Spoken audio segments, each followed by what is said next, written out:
제 해외에 있는데 연락이 왔어요. 새로운 걸 발견했다고. 새로운 걸 발견했다고 막 흥분해가지고 못 알아듣는 소리를 막 혼자 하는 거예요. 못 알아듣는 소리. 말로 하면 못 알아듣거든요. 가서 얘기하자. 했는데 이때까지 쭉 김 감독 그리고 우리 파파이스가 주장해왔던 그런 주장들을 뒷받침할 만한 우리가 생각했던 방향이 틀리지 않았다는 것을 보여주는 전혀 새로운 접근 방식으로 발굴해낸 새로운 소스가 있어요. 야. 그죠? 예. 네. CCTV 분석하다가 발견한 겁니다. CCTV가 나왔었다는 얘기는 들었잖아요. 그죠? 그래서 그 CCTV가 중간에 꺼졌는데 저절로 꺼졌느니 안 꺼졌느니 누가 껐느니 뭐 이런 얘기하다 흐지부지 되고 사라졌어요. CCTV를 통해서 뭔가 우리가 새로운 단서다라고 할 만한 건 아무것도 없었단 말이죠. 그런데 그걸 들여다보다가 또 새로운 걸 발견한 거예요. 진행해 보도록 하겠습니다. 넘어갈까요? 예. 네. 자, 첫 번째. 예. 이건 그냥 가벼운 소식입니다. 제작 노트가 오픈됐는데 아직 모르시는 분이 있으실까봐 저 프로젝트 부 사이트에 이렇게 아이콘만 있어서 모르시는데 저기 슬레이트에 있는 것을 누르시면 지금 현황 이 자료 참고라든가 이런 것들이 이제 준비가 돼갖고 가끔씩 소식을 전하고 있습니다. 예. 자, 두 번째. 자, 예. 세월호 CCTV를 통해 새로운 사실을 발견했다고 하는. 예. 자, CCTV에 대한 가벼운 설명을 드리고 넘어가겠습니다. 이 세월호 CCTV가 이제 발견됐는데 저도 그때 당시로는 엄두가 안 나서 분석을 못했어요. 64개나 돼갖고요. 카메라 숫자가. 네, 그러니까 이거 경우의 수가 너무 많다. 수학적으로 생각할 때 우리는 안 되겠다 그래서 안 하고 있다가 이제 펀딩도 되고 그래갖고 이제 좀 하자. 그래갖고 작심을 하고 팀이 달려들어서 64개를 나눠서 분담해서 또 다 분석에 한번 들어가 봤습니다. 근데 여기서 그 한 가지 말씀드려요. 연태까지 사실은 언론에서 64개 이렇게 한꺼번에 보고 그러다 보니까 발견을 못 하셨던 것 같은데 사실은 프로그램만 있으면 이게 하나하나 확대돼서 볼 수가 있었어요. 그런 프로그램이 있었어요. 그런 프로그램이 있는 걸 알아도 64개를 들여다보고 있지 않아요, 사람들이 보통. 예. 아니, 64개에 각각 1분씩 존재하는 것도 아니고. 네. 길죠. 그러니까 그거 다 들어보고. 출항부터. 그 다음날 8시. 그러니까요. 한 개당 10시간 이상씩 들여다보고 있다는 건 미친 짓이죠, 이거는. 네. 근데 다행인지 불행인지 불행한 거죠. 복구 안 된 구간들이 굉장히 많았어요. 복구 안 된 구간들이? 예. 채널당도 어떤 건 꺼져 있고, 그러니까 그게 아마 복원에 대한 문제 때문에 그렇다, 이렇게 얘기하는 것 같은데. 그건 밝혀지지 않았어요. 왜 그런지. 이때까지 언론 보도에 따르면, 왜 꺼진 구간이 존재하고 아예 전체적으로 꺼졌는지는 밝혀지지 않았어요. 명확하게. 자, 그런데 어쨌든 있는 거 가지고 64개를 다 들여다보며 전문용어로 노가다를 했더니 여기서 하나만 이제 말씀드리면 여기서 특징을 아셔야 되는데 여기서 중요한 게 15분 21초가 CCTV에 기록된 시간이 늦습니다. 실제보다. 예, 실제보다. 이건 이미 나온 얘기예요. 예, CCTV 전체가 그냥. 네, 그래서 기록 오류가 아니냐, 프로그램상에, 그렇게 하고 넘어갔고, 어쨌든, CCTV 위에 찍힌 시간이 실제 진행 시간보다 15분 21초가 동일하게 다 늦다? 네. 그거 짧게 설명드리고 들어갈게요. 다음. 예. 이게 뉴스서버가 시간차를 분석해서 보도했는데요. 했던 거는 짧게 말하면 되게 간단한 방식이었어요. CCTV 내에 불꽃놀이 하는 시간이 있거든요. 밤에. 정확하게 몇 시인지 알거든요. 네. 학생이 찍어 놓은 게 있었어요. 딱 매치시키니까 15분 21초가 존재하더라. 그래갖고 전체적으로 15분 20초가 플러스해야 된다가 나왔던 얘기입니다. 그렇다 보니까 여기서 중요한 거 뭐냐면 바로 조금 전. 결국 어떻게 되냐면 이 영상이 기록된 시간은 사고 나기 3, 4분 전인 8시 46분 20초까지 녹화됐다. 이게 중요한 사실입니다. 예. 여기서 46분 요 때가 언제냐 그러면 되게 재밌는데 8시 30분 때 이 맹골수도로 들어서거든요. 들어서서 병풍도에 막 진입하는 시간. 여기가 맹골이에요. 여기가 병풍도라는 섬입니다. 병풍도는 네, 여기가 병풍도라는 섬을 막 진입하는 시간대라는 거예요, 그때가. 46분. 여기가 딱 누락 구간이 있어요. 제가 누락 구간이 많아갖고 넘버링을 했어요. 1, 2, 3, 4. 누락 구간 많았던 거 기억나죠? 거기에 누락 구간 1이 바로 있는 데서 CCTV가 중단이 되는 겁니다. 그래서 겹쳐서 이거 CCTV까지 우연이네? 이렇게 얘기를 했었어요. 자. 그리고 플러스로 말씀드리면 레이더도 거기가 가족들한테 전달된 레이더도 마침 거기가 로또 당첨될 확률만큼 희박한 확률로 동시에 누락 구간이 있어요. 그러니까 저는 이 CCTV 시간을 보고 기대했던 게 그것이었어요. 뭐냐면 요 구간이 나올까봐. 그렇죠. 왜냐하면 레이더도 없고 AIS도 누락 구간인데 혹시 CCTV에서 그 안에 무슨 일이 벌어졌는지를 혹시 보여주지 않을까? 그것도 없다. 그러니까 서로 연결되지 않은 이 모든 다른 기계들이 다 누락돼 있는 거예요. 예, 다음 장. 예. 이 CCTV에서 단서를 발견했습니다. 채널 63에서요. 채널 63번이라는 카메라가. 예, 64개 중에 63번째 카메라였는데 이게 위치가 어딨냐면 선미 좌측 구석에서 우쪽 방향, 오른쪽 방향을 보고 있던 CCTV 카메라예요. 이 대에 매달려 있는 거 머리 숙이고 있는 카메라 보이시죠? 이게 선내만 찍고 그러다 보니까 참 상황을 알기가 힘든데 배가 어떻게 운항하는지를 이게 참 좋은 게 뭐냐면 가판을 찍다 보니까 바다와 지나가는 배라든가 섬들이 보이는 거예요. 그렇기 때문에 항로를 알 수가 있었어요. 병풍도가 촬영돼 있었어요. 예. 당연히 아까 보시면 기억나시겠지만 여기를 지나고 있었으니까 배 왼쪽 이쪽으로 배가 이렇게 가고 있었잖아요. 그죠? 그런데 배에 가판 건너편으로 건너편인 거죠 지금. 오른쪽을 보고 있었으니까 45도 이해하시죠? 이렇게 보이게 된 거죠. 그렇죠. 가판을 배를 내려가고 가로질러서 있죠. 가판을 예. 가로질러서. 거기에 우측 상단에 병풍도가 63번 채널에 확대해 보니까 있었어요. 병풍도가 고정된 섬이 어떻게 움직이는지 보면 세월호의 움직임을 알 수 있거든요. 보세요. 한 번만 보십시오. 17초짜리.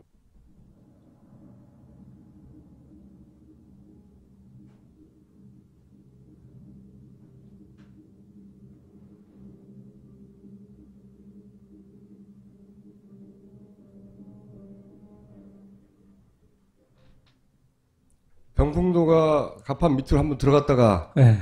가판 위로 올라오는. 그게 사실 짧게 말씀드리면 이 바다와 섬이 내려갈 리 없잖아요. 배가 좌측으로 확 기울어 버린 거예요. 이게 우로 확 돌았기 때문에 수면하고 섬이 아래로 확 내려가는 거예요. 하여튼 그런 것들을 발견했다는 거고. 그래서 이걸 발견했어요. 네. 이 영상을 분석하다 보니까 저 위에 가판에 이 부착된 하얀 것들이라든가 이 보이는 각도가 어느 정도냐면 수평 화각이 화면의 수평 화각이 80도 정도였어요. 수평선이 휘어져 있잖아요. 이게 흔히 어안 렌즈라고도 하는데 약간 준 관광 렌즈로 썼다라는 렌즈의 종류와 화각까지 딱 나와요. 화각을 알면 내가 화각을 아는 렌즈에 대해서 알고 있는 카메라로 제가 여러분을 딱 찍잖아요. 여러분과 그 사진을 보면 저의 거리가 정확히 나와요. 피타고라스를 사용하면 돼요. 네. 네. 화각이 있으니까 멀면 작게 보이고 가까우면 커지잖아요. 그러니까 거리가 정확히 나와요. 카메라에서부터 피사체까지의 거리가. 네. 그래서 이걸 보고 무슨 생각을 해냈느냐? 카메라의 각도를 알았으니까 여기로부터 섬까지 거리를 알 수 있구나. 이 생각을 한 거죠. 그 위치를 알 수 있다. 항적이 나올 수 있는 거예요. 실제 항적이. 자, 그래서 한 짓이 뭐냐? 굴침진을 해가지고 사이트가 있어요. 얘가 예, 등고선 10m짜리 등고선들이 또 다 제공해 주시더라고요. 그리고 여기저기서 좀 정보 수입해갖고 병포들을 3D로 모델링하기 위해서 그 정보를 다 입수했어요. 그리고 세월호는 설계도로가 또 다 배포가 됐어요. 그래서 설계도를 바탕으로 혹시라도 틀린 게 있을까봐 사고 때의 사진들을 다 갖고 와서 각도별로 분석해갖고 혹시 개조된 데가 없나를 다 살펴봤어요. 계단 뒤쪽이 개조가 됐더라고요. 폭이 좁아요. 이런 것까지 이제 수정해갖고 가판을 모델링 했어요. 그러니까 병풍도를 만들고 세월호를 3D로 그대로 만들었어요. 이야, 미친 거죠. 국토지리정보원, 오케이. 예. 그래가지고 모델링을 하기 시작했어, 다. 예. 그래갖고 화각도 렌즈를 또 바꿔 낄 수 있어요. 3D 스튜디오 맥스를 써보시는 분은 아는데 그 렌즈를 화각별로 이렇게 선택하거나 렌즈를 이렇게 쭉쭉 15mm, 20mm 이렇게 갖고 자기가 선택하면 이 세월호에 달린 CCTV와 똑같은 화각 약 80도를 딱 만들어낼 수가 있어요. 그럼 가판이 똑같이 보여요. 예. 자, 이렇게 작업을 해가지고 제가 하나 보여드릴게요. 이게 그 정보 AIS가 있는 그 위치인데 저 빨간 線이 이제 센터하고 화각이 80도 정도가 이제 내려오는 건데 이렇게 보이는 거죠. 이렇게. 이렇게. 카메라가 이쪽을 향해서 이렇게 보는 거죠. 예. 네. 오른쪽 이런 식으로 본다는 거고 제가 이걸 하기 전에 병풍도를 갖다 다 만들어 놓고서 CCTV를 한 바퀴 90도로 돌면서 제가 일종의 한번 사진들을 다 90장을 캡처해 봤어요. 각도를 알기 위해서 한번 보시겠습니다. 병풍도 회전 모델링입니다. 병풍도 이렇게 생긴 거예요? 이렇게 생긴 거지. 그러니까 네. 진짜로. 가만히 보면 거대 쥐하고 이 코뿔소가 이렇게 같이 맞닿아 있는 것처럼 보이거든요. 아. 이 섬이 길기 때문에, 그리고 봉우리들이 이렇게 여러 개가 있기 때문에, 이 봉우리들. 예, 보이는 각도별로 얼굴이 시시각각 변해요. 이 얘기는 뭐냐면, 찍힌 것을 보면 내가 몇 도 방향에서 찍었다가 봉우리가 보이는 몇 거예요. 개 보이냐를 보면 예. 어떤 봉우리는 몇 도 방향에서 감춰져 있고, 어떤 봉우리는 크게 나오고, 이것들이 있으면, 자, 저 여기까지 진도 따라왔어요. 예. 그 다음에 이렇게 하면 무슨 얘기냐면, 거리를 알고 방위를 알면 내 위도 경도가 나온다는 거예요. 그러니까 CCTV의 위치가 나오면 세월호의 위치가 나와요. 그렇죠. 그러면 항로가 나오잖아요. 아이 통쾌해. 그래서 그래서 어떻게 됐어? 예, 정부 AIS 위치 검증 이제 들어가겠습니다. 이 병풍도에서 정부가 말하는 지점들이 있잖아요. AIS 지점들. 네. 이렇게 쭉 내려오는 구간, 요 빨간 박스 안에 구간이 있거든요. 네, 정부가 발표한 위치. 예, 쭉 내려오면서 누락 구간 앞까지 오는 그 구간을 정부가 발표한 그 위치에다가 배를 그대로 놨어요. CCTV, 3D로. 예. 그리고 CCTV를 물론 달아놨죠, 이미. 거기다 그대로 놓고, 이 정부가 한 대로 이렇게 항로를 가면서 다 찍어봤어요. 갔더니, 예. 이렇게 뽑아갖고, 그 다음 이제, 요 구간 사이에 그 카메라에는 이렇게 찍혔다. 예. 정부 AIS 수치를 3D 프로그램에 넣고 돌렸더니 이렇게 나와야 그렇지, 되니까 그렇죠. 이제 실사도 실- 그렇게 되는 거냐? 실제 나왔다고 하는 CCTV 영상도 이렇게 나와야 되는 거지. 그래서 양쪽을 비교해보기로 그렇지. 했습니다. 예.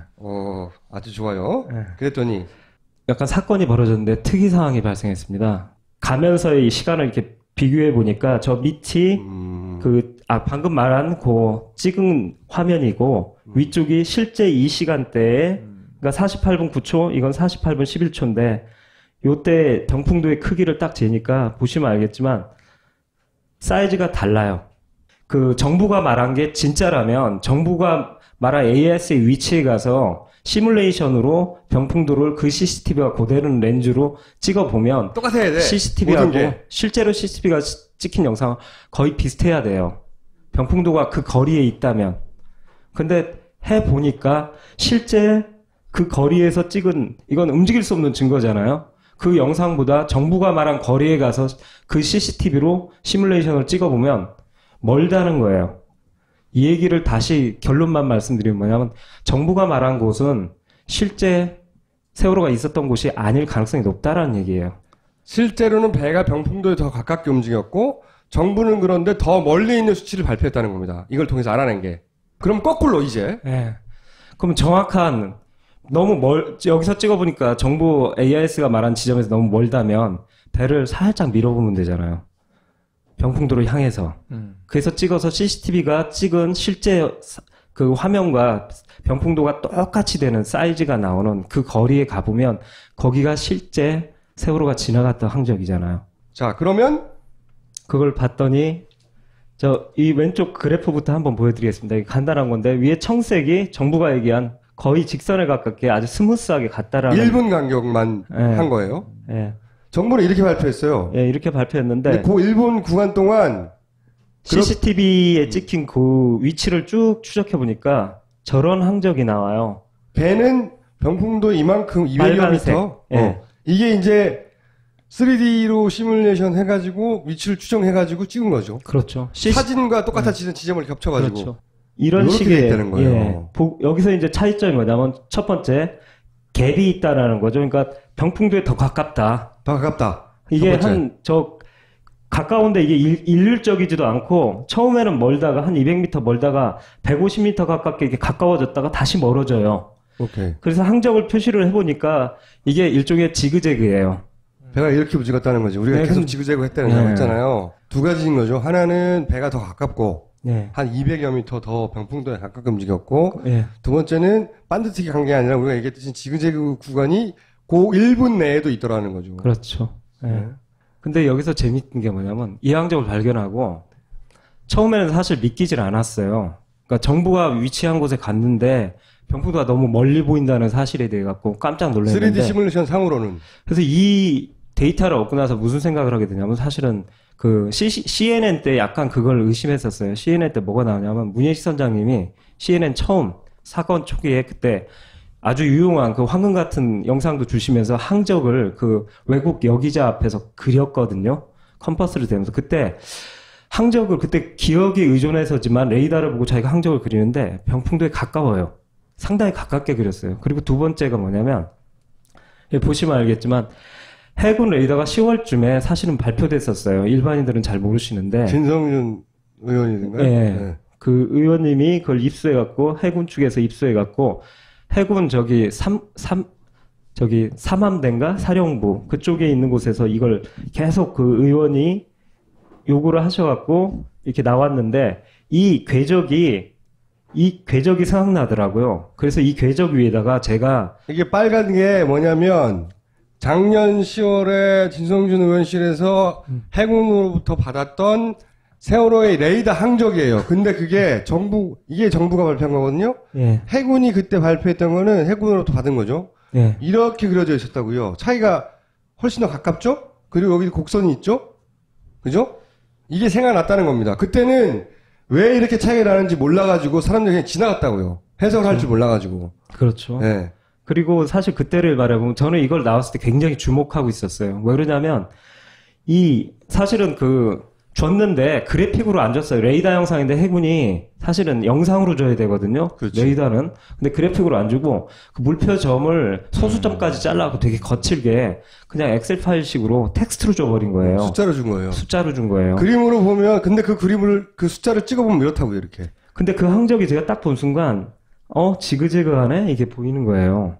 그리고 제가 이 파파이나서 계속 얘기했던 이 회전할 때 좌로 쭉 갔다 우로 갔다 이게 또 아주 잘 표현되어 있어요. 이렇게 지그재그로 갔다 이거예요. 네, 이렇게. 그리고 좌로 갔다 그래서 우로 이렇게 갔다 배가 갔다가 이렇게 돌았다 하는 거. 이것까지 항로가 내가 주장하는 거 너무 유사한데 그러니까 이게 COG하고 일치하는 거예요. 상당히 비슷하다. 그래서 어떻게 했냐면 조금 전에 나온 그 CCTV가 말한 항적하고 이 해군 레이더가 말한 항적하고를 겹쳐봤어요.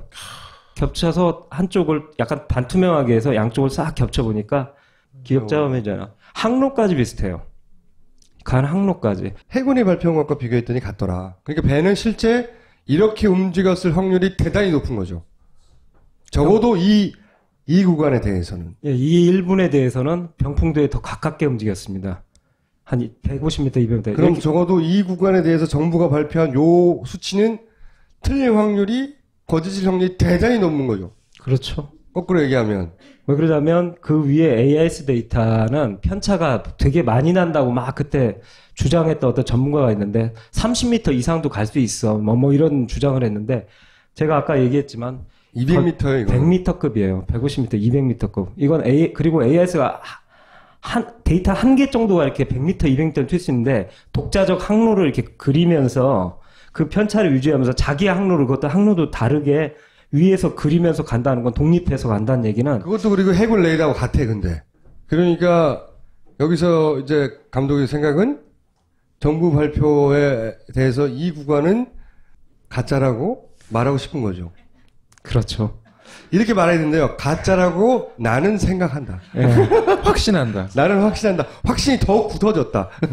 더욱 확신이 더욱 굳어지죠. 강해지죠, 근데 아니 그래서 저도 처음에는 안 믿겨서 이게 너무 놀라워서 2번, 3번 검증하고 병풍도 크기 다시 등고선 재고 다 했는데 똑같은 거예요. 그러니까 이건 또 그리고 허용 오차를 벗어나는 정도의 몇백 미터급이기 때문에 이건 저로서는 그리고 해군 레이더하고 딱 겹쳤을 때 또 항적이 겹치고 편차까지 겹친다면 저는 이 정부의 AIS 항적과 또 놀랍게도 거기 레이더까지 진도 VTS에서 그 발표한 레이더까지 그 위치로 가거든요. 그 둘을 신용하기 힘들다. 놀라운 접근이라고 봅니다. 김 감독!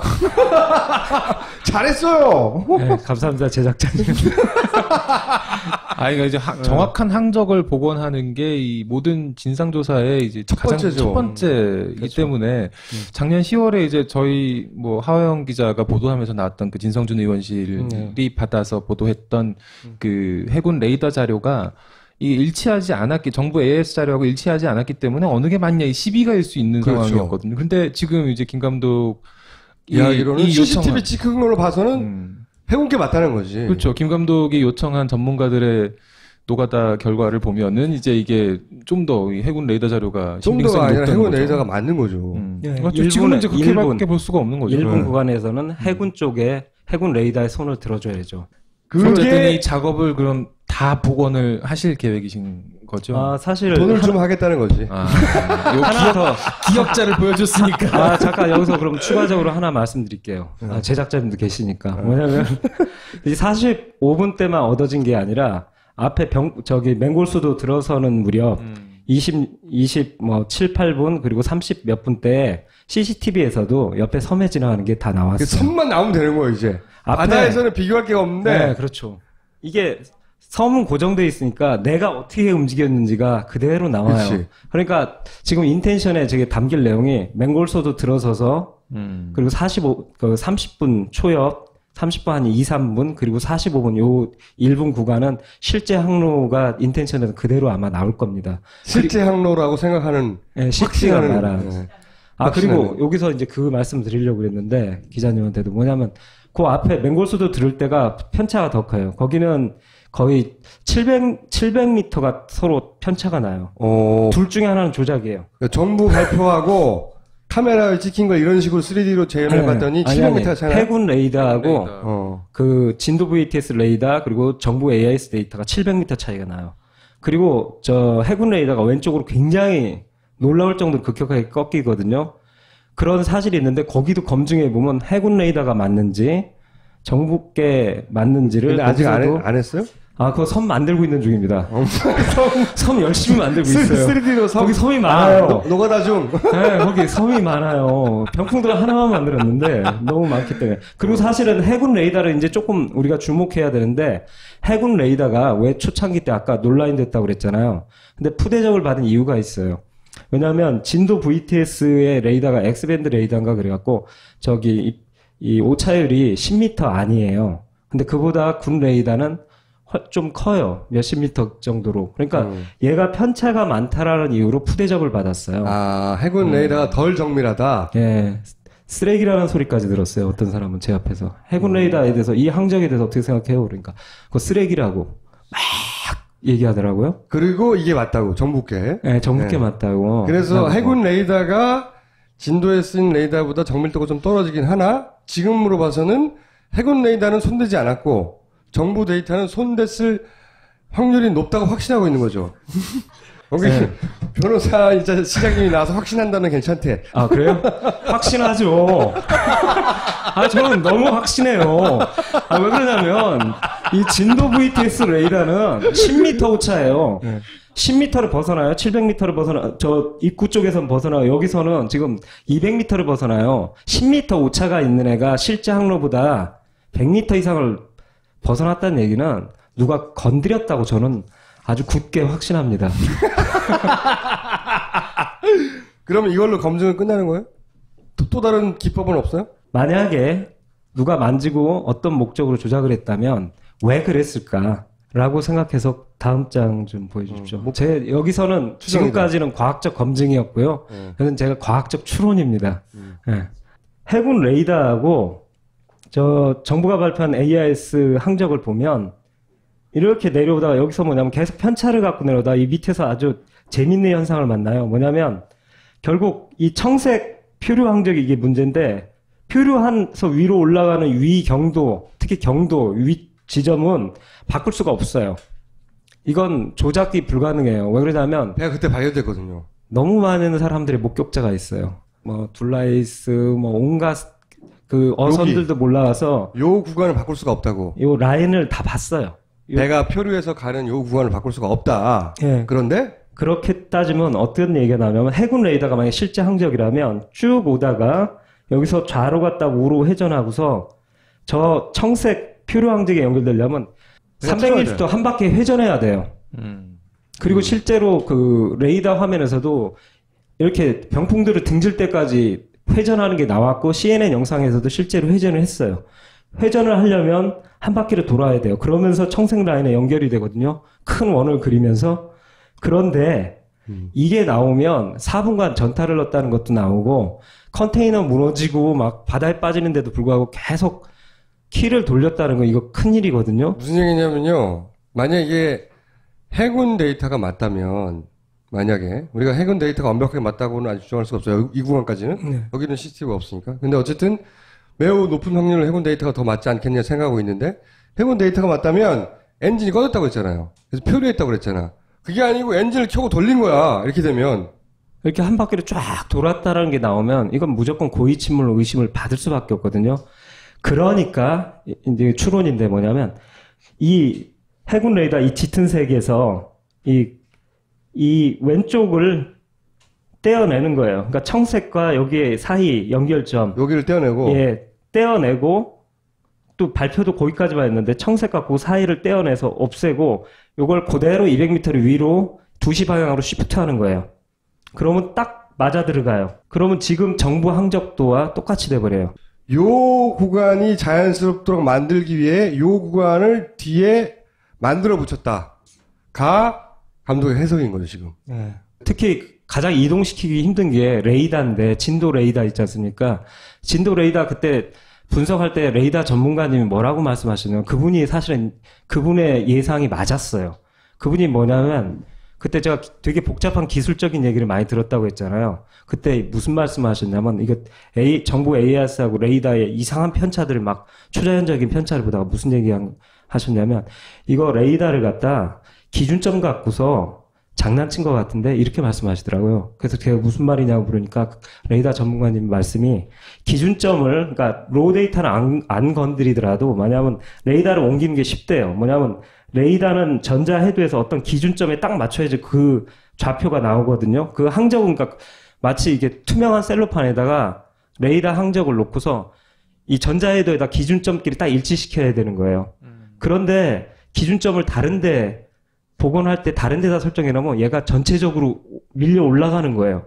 자기가 원하는 대로 마음대로 갖고 다닐 수가 있다고 말씀하시더라고요. 그래서 이거 왠지 기준점 갖고서 CFG 건드려 갖고서 위로 올린 것 같은데 이 말씀을 하시더라고요. 근데 이걸 보면 바로 그 전문가 레이더 전문가가 얘기한 것처럼 레이더 전체를 200m를 2시 방향으로 쉬프트한 것 그 전문가님의 말씀이 옳은 것 같다. 그렇게 강력하게 추정하는 것에 대해 확신합니까?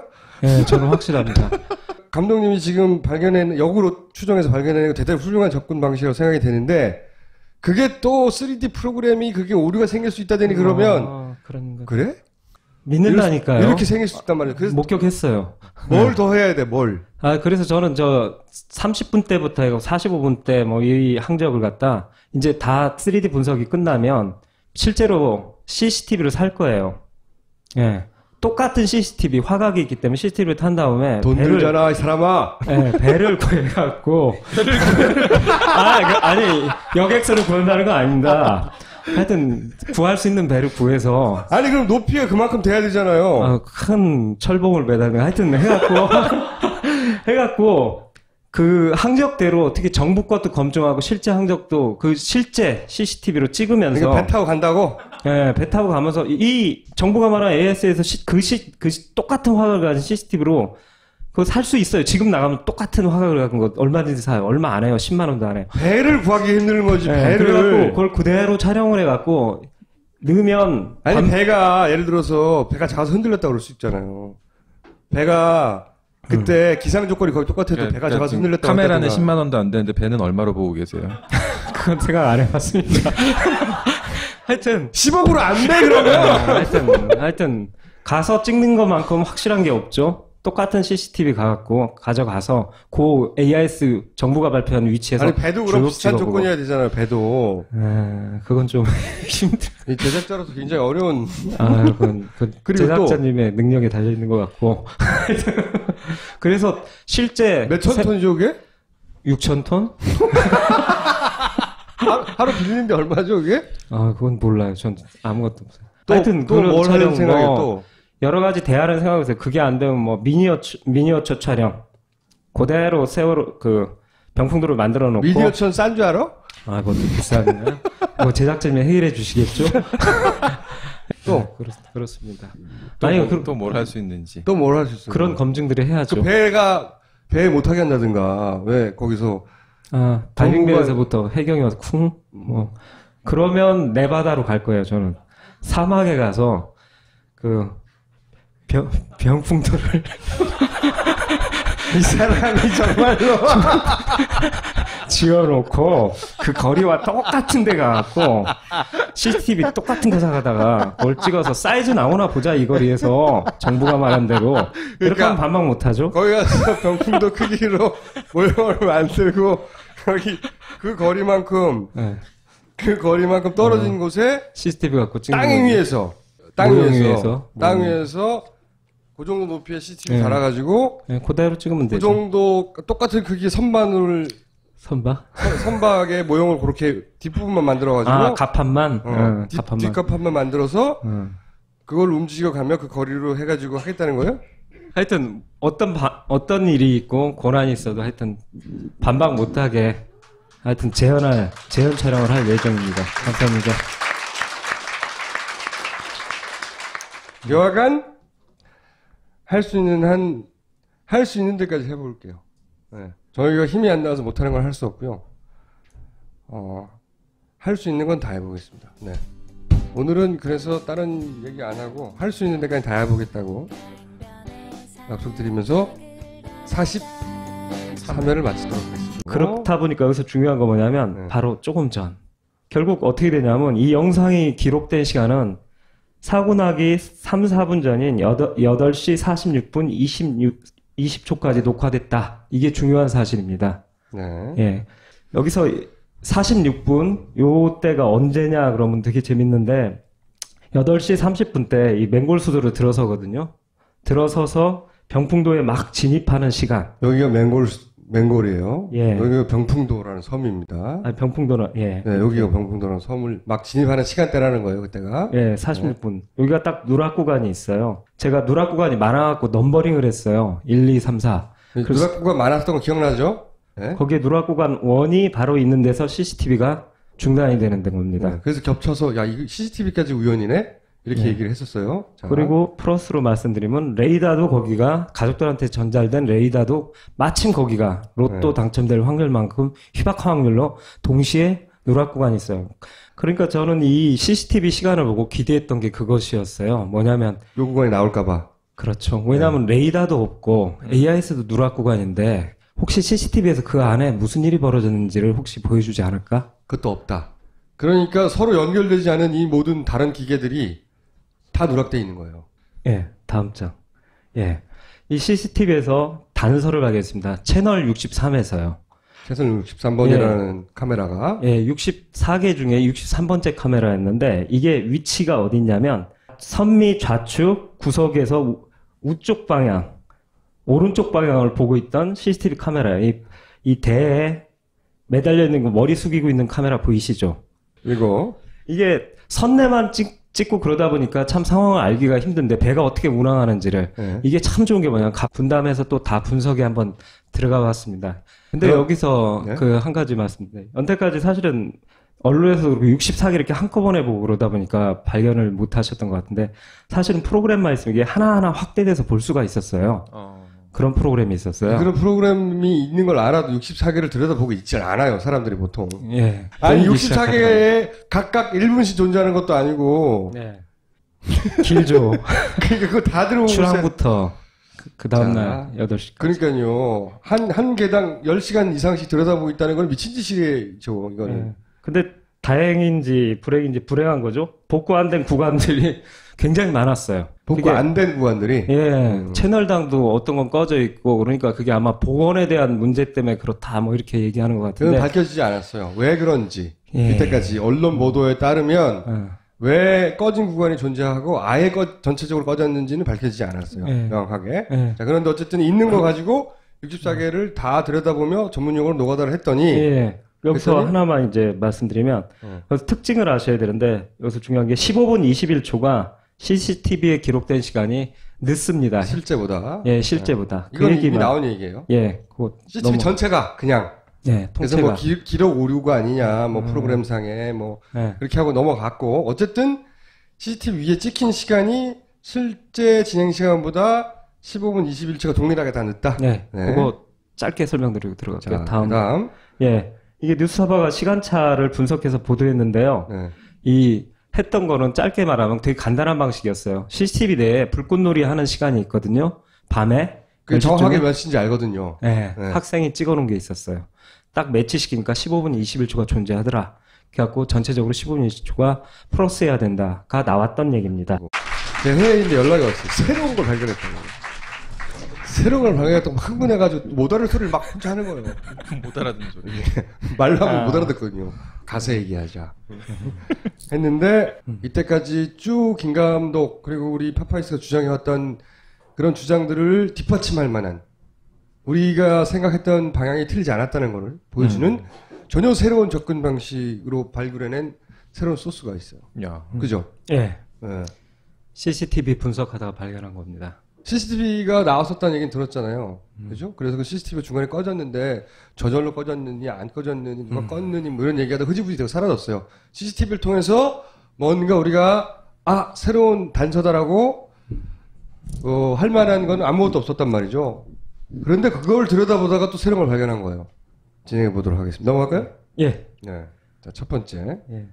이건 그냥 가벼운 소식입니다. 저 제작 노트가 오픈됐는데 아직 모르시는 분이 있으실까봐 저 프로젝트 부 사이트에 이렇게 아이콘만 있어서 모르시는데 저기 슬레이트에 있는 것을 누르시면 지금 현황 이 자료 참고라든가 이런 것들이 이제 준비가 돼갖고 가끔씩 소식을 전하고 있습니다. 예.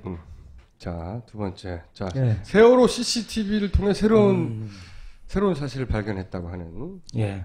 자, CCTV에 대한 가벼운 설명을 드리고 넘어가겠습니다. 이 세월호 CCTV가 이제 발견됐는데 저도 그때 당시로는 엄두가 안 나서 분석을 못했어요. 64개나 돼갖고요. 카메라 숫자가. 네, 그러니까 이거 경우의 수가 너무 많다. 수학적으로 생각할 때 우리는 안 되겠다 그래서 안 하고 있다가 이제 펀딩도 되고 그래갖고 이제 좀 하자. 그래갖고 작심을 하고 팀이 달려들어서 64개를 나눠서 화각이 있으니까 멀면 작게 보이고 가까우면 커지잖아요. 그러니까 거리가 정확히 나와요. 카메라에서부터 피사체까지의 거리가. 네. 그래서 이걸 보고 무슨 생각을 해냈느냐? 카메라의 각도를 알았으니까 여기로부터 섬까지 거리를 알 수 있구나. 이 생각을 한 거죠. 그 위치를 알 수 있다. 항적이 나올 수 있는 거예요. 실제 항적이. 자, 그래서 한 짓이 뭐냐? 고정진을 해가지고 사이트가 있어요. 얘가 등고선 10m짜리 등고선들이 또 다 제공해 주시더라고요. 그리고 여기저기서 좀 정보 수집해갖고 병포들을 3D로 모델링하기 위해서 그 정보를 다 입수했어요. 그리고 세월호는 설계도로가 또 다 배포가 됐어요. 그래서 설계도를 바탕으로 혹시라도 틀린 게 있을까봐 사고 때의 사진들을 다 갖고 와서 각도별로 분석해갖고 혹시 개조된 데가 없나를 다 살펴봤어요. 계단 뒤쪽이 개조가 됐더라고요. 폭이 좁아요. 이런 것까지 이제 수정해갖고 가판을 모델링 했어요. 그러니까 병풍도를 만들고 세월호를 3D로 그대로 만들었어요. 이야, 미친 거죠? 국토지리정보원, 오케이. 예. 그래가지고 모델링을 하기 시작했어, 다. 예. 그래갖고 화각도 렌즈를 또 바꿔 낄 수 있어요. 3D 스튜디오 맥스를 써보시는 분은 아는데, 그 렌즈를 화각별로 이렇게 선택하거나 렌즈를 이렇게 쭉쭉 15mm, 20mm 이렇게 갖고 자기가 선택하면 이 세월호에 달린 CCTV와 똑같은 화각 약 80도를 딱 만들어낼 수가 있어요. 그럼 가판이 똑같이 보여요. 예. 자, 이렇게 작업을 해가지고 제가 하나 보여드릴게요. 이게 그 정보 AIS가 있는 그 위치인데 저 빨간 線이 이제 센터하고 화각이 80도 정도가 이제 내려오는 건데 이렇게 보이는 거죠, 이렇게. 이렇게. 카메라가 이쪽을 향해서 이렇게 보는 거죠. 예. 네? 오른쪽 이런 식으로 본다는 판을 찍다 보니까 바다와 지나가는 배라든가 섬들이 보이는 거예요. 그렇기 때문에 항로를 알 수가 있었어요. 병풍도가 촬영돼 있었어요. 예. 당연히 아까 보시면 기억나시겠지만 여기를 지나고 있었으니까 배 왼쪽 이쪽으로 배가 이렇게 가고 있었잖아요. 그죠? 그런데 배에 가판 건너편으로 건너편인 거죠, 지금. 오른쪽을 보고 있었으니까 45도 이해하시죠? 이렇게 보이게 된 거죠. 그렇죠. 가판을 배를 내려가고 가로질러서 있죠. 가판을 가로질러서. 거기에 우측 상단에 병풍도가 63번 채널을 확대해 보니까 있었어요. 병풍도가 고정된 섬이 어떻게 움직이는지 보면 세월호의 움직임을 알 수 있거든요. 보세요. 한 번만 보십시오. 17초짜리.